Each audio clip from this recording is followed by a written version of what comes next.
There is a rare kind of person who changes the atmosphere of a room the moment they walk in. You've felt it before, that subtle shift, that emotional ripple, that unspoken energy. Some people carry an invisible presence that others immediately sense without understanding why.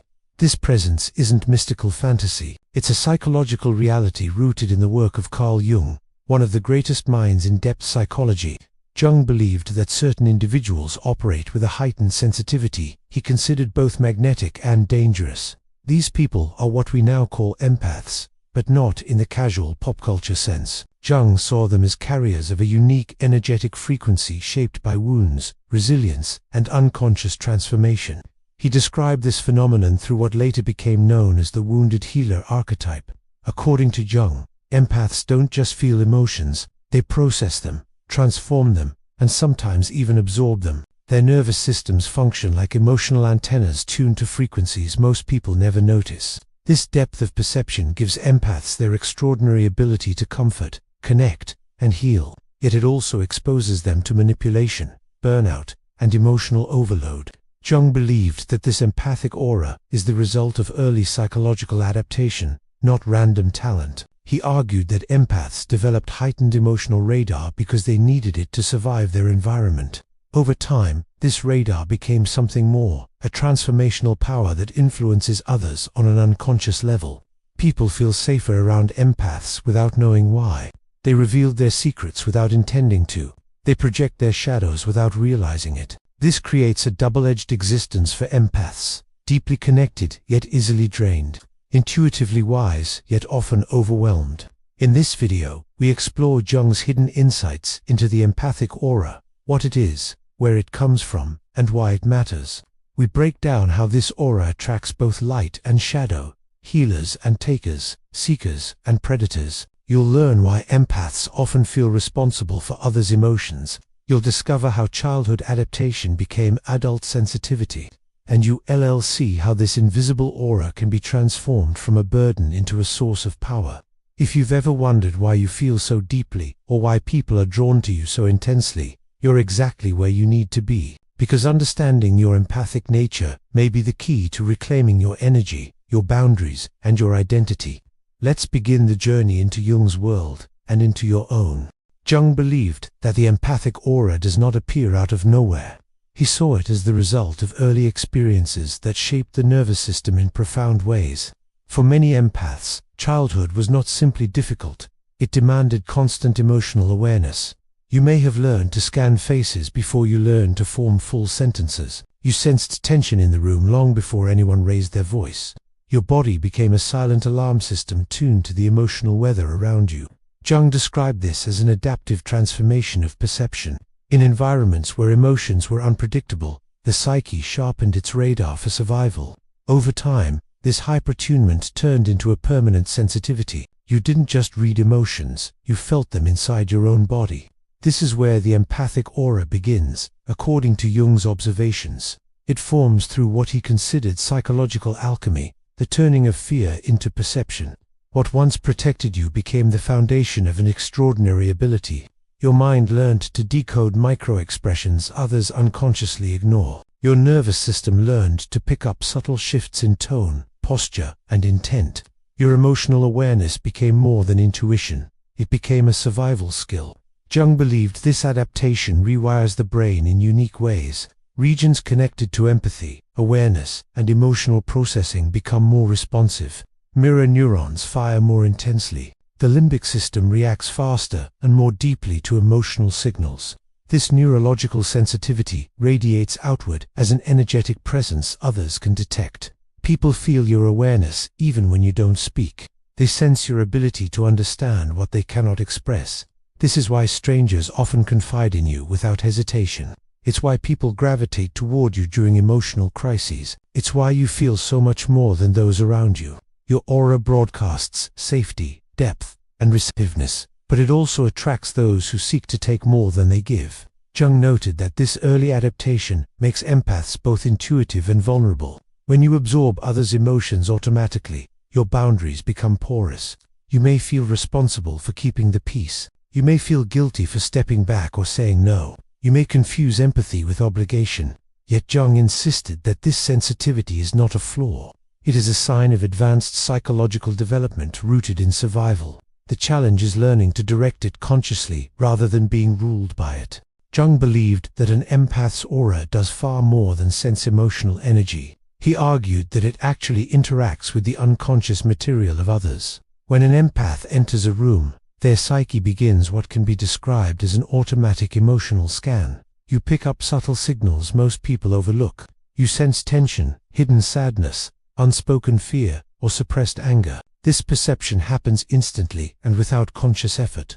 Jung referred to these signals as feeling tone complexes, emotional patterns that operate below awareness. Empaths detect these patterns as if they are broadcast through the air. Your aura tunes into them like a finely calibrated receiver. But the process does not stop at detection. Because your emotional boundaries developed to be permeable, you begin to absorb these energies. This is what Jung called participation mystique, merging emotionally with another person's inner world. You feel what they feel, sometimes more intensely than they do. You take on their stress, their confusion, their sadness, without realizing it isn't yours. This is where many empaths become overwhelmed. Jung believed this absorption is unconscious and automatic unless the empath develops awareness. Without that awareness, your aura becomes a sponge instead of a filter. Yet something remarkable happens when this absorption meets your natural sensitivity. Your psyche begins to process this emotional material in a way Jung considered alchemical. He called it the transcendent function, a psychological mechanism that transforms raw feeling into meaning. You take in emotional chaos and turn it into clarity. You take in confusion and produce insight. You take in pain and radiate comfort. This is why people feel lighter around you without knowing why. Your presence stabilizes them because your aura reorganizes their emotional energy. You reflect back a clearer version of their inner truth. People often say, "I don't know why, but talking to you makes me feel better." This is not magic, it is emotional transmutation. But Jung warned that this gift becomes harmful when used unconsciously. If you try to heal everyone automatically, you risk draining your own life force. You may feel tired, heavy, or anxious after helping others. You may confuse empathy with self-sacrifice. The key, Jung taught, is recognizing that your empathic aura works best when you consciously choose when to engage. You are not meant to carry everyone's emotional burdens. You are meant to transform only what you consciously allow into your field. Awareness turns your sensitivity from a burden into a tool. Discernment turns your aura from an emotional sponge into a source of strength. Jung observed that empaths attract people in a way that is not random. He believed that the empathic aura acts like a magnet for unconscious archetypes. Some individuals feel drawn to your energy because it reflects what they long to heal within themselves. Others are attracted because they sense an opportunity to take without giving. This dual attraction is one of the greatest psychological challenges for empaths. Your aura calls in both the wounded and the awakened. It pulls in people who seek growth and people who seek rescue. And unless you are conscious of these patterns, you may confuse the two. Jung described these dynamics as archetypal attractions, forces operating below logic. The first archetype drawn to your aura is the wounded child. These are people who have carried unhealed emotional injuries since early life. They sense in you a rare emotional presence they never received. Your aura feels safe, warm, and deeply accepting to them. Without meaning to, they look to you for the comfort they lacked. The second archetype is the shadow projector. These individuals reject parts of themselves they cannot face. They look for someone to carry their hidden fears, anger, or insecurity. Your aura becomes the place they unconsciously deposit their emotional baggage. You may feel confused, heavy, or responsible for feelings that aren't yours. The third archetype is the energy taker, often described in modern terms as the energy vampire. Jung viewed them as individuals whose emotional development had stalled. They depend on others for regulation, stability, and validation. Your aura feels like a psychological battery they can plug into. Their presence often leaves you exhausted or overwhelmed. But the empathic aura also attracts positive archetypes. One of these is the conscious seeker. These are individuals who are committed to their own growth. They recognize your depth and see you as a mirror for their own awakening. They energize rather than drain you. Another positive archetype is the authentic self. These people are learning to embrace their full humanity. Your presence encourages their vulnerability and honesty. They meet you with openness instead of projection. Jung warned that empaths must learn to tell these archetypes apart. Without discernment, you may try to heal people who are not ready to be healed. You may confuse dependency with connection. You may mistake projection for intimacy. The key is understanding that not everyone drawn to your aura deserves access to it. Awareness transforms attraction from chaos into clarity. Boundaries transform vulnerability into empowerment. Jung believed that the empathic aura acts as a psychological mirror. He taught that empaths reflect back to others the emotional truth they are carrying, whether conscious or unconscious. This reflection can feel comforting to some people and deeply uncomfortable to others. Those who are aligned with their inner growth feel seen, supported, and understood around you. Those who avoid their shadow feel exposed, threatened, or triggered by your presence. This mirror effect creates extreme reactions that empaths often don't understand. Some people feel instantly safe with you. Others feel inexplicably irritated or defensive. Jung explained this through the dynamics of projection. When someone encounters an empath, their unconscious material becomes activated. For conscious individuals, this activation feels like clarity. They sense that your presence aligns with their authentic self. They feel recognized at a level deeper than words. You may hear them say things like, "I feel so calm around you," or "You make me remember who I really am." Their energy harmonizes with yours because they are willing to face their inner world. On the other hand, unconscious individuals experience something very different. Your presence awakens the parts of themselves they try to avoid. This creates what Jung called shadow projection anxiety. They may criticize you, belittle you, or accuse you of being too sensitive. They might try to provoke reactions that lower your emotional frequency. Their discomfort isn't about you, it's about the truth your aura reflects. Then there are the predatory types, who sense your emotional capacity as an opportunity. These individuals see you not as a mirror, but as a resource. They gravitate toward your ability to soothe, stabilize, and understand. They unconsciously assign you the role of emotional caretaker. They may trauma dump, depend on you for validation, or create constant emotional crises. Jung warned that these individuals will drain empaths unless boundaries are established. Setting boundaries can feel unnatural for empaths because it disrupts the unconscious projections others place on you. But boundaries are essential for preventing energetic depletion. When you say no to someone's projection, you are actually saying yes to your own sovereignty. You are refusing to carry emotions that do not belong to you. You are choosing to remain centered instead of becoming entangled. Jung believed that this conscious boundary setting is a crucial stage of individuation. It transforms the empath from an emotional absorber into an empowered presence. The mirror then becomes a tool of clarity, rather than a source of suffering. Those who can grow with you will remain. Those who fear their own shadow will fall away. This is not loss, it is alignment. Jung believed that the empath's journey is not meant to end in exhaustion or emotional overwhelm. He saw the empathic path as a movement from unconscious sensitivity to conscious mastery. This transition marks the shift from the wounded healer to what he called the integrated or sovereign self. The wounded healer is the empath who absorbs pain automatically. This empath tries to fix, soothe, and rescue without recognizing their own limits.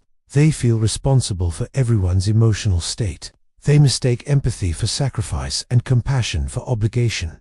Their aura radiates openness but lacks protection. This makes them vulnerable to energy takers, manipulators, and the emotionally unstable. Jung emphasized that the wounded healer carries unprocessed wounds that bleed through their energy field. These wounds form patterns that attract similar pain from others. Unhealed trauma pulls in people who trigger the same emotional cycles again and again. But Jung insisted this is not the final stage. He believed that empaths evolve when they face their own shadow with courage. He called this conscious suffering, the willingness to feel your own wounds fully so they can be transformed. When this inner work is done, the empathic aura changes. It becomes grounded, contained, and radiantly stable. This is the sovereign empath. The sovereign empath feels deeply but does not drown in emotion. They can witness pain without absorbing it. They can hold space for others without losing their center. Their empathy is intentional rather than automatic. Their boundaries are firm yet compassionate. Their aura resonates at a frequency that uplifts others instead of overextending themselves. Jung believed this sovereign energy naturally repels emotional parasites. Energy vampires lose interest because the empath is no longer available for draining. People who depend on manipulation find no entry point.